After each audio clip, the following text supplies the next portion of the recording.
And what I noticed about this particular festival is a kind of interest in artists and how artists do what they do. Taking Woodstock, Annalise film tonight. It's not about Woodstock as much as what it took to create Woodstock. Bright Star, the Jane Campion film about John Keats, it's about where these great poems came from, what inspired them. And Red Shoes as well. It's about dancers, it's about the creation. And I wanted to ask you about why you thought that was significant, because I think everybody knows that you've made a number of gangster films, but also you make a lot of films about artists. Bob Dylan, the Rolling Stones. You're making a film about Frank Sinatra now.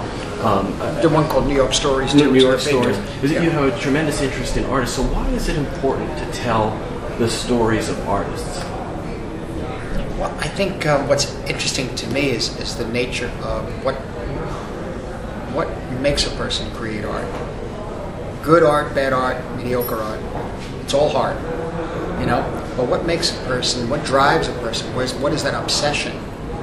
And what's the depth of that obsession? Melville Pierre, you know, Pierre of the Ambiguities.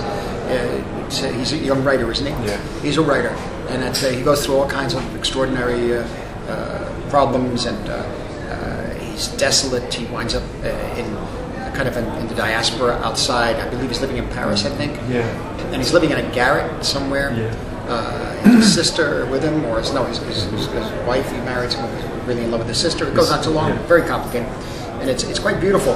But there's a moment in the book. There's a moment, maybe 10 or 15 pages, in which he describes him starving in this garret, freezing cold, so cold that the ink in the inkwell is frozen, and yet he still has to write. And he faces the reality that he may not be any good at all. He may not be any good, and he still has to go through what he's going through. This is something that's very moving and touching, and I wonder what that drive is. Is it just to cry and say, hey, I exist, you know, remember? Maybe, you know. Is it selfish? Maybe.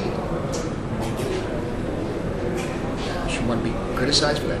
I don't think so. I respect the art. Is it inspiring for somebody who has creativity in him to see others and how they told that I think it's exciting. I think it's exciting.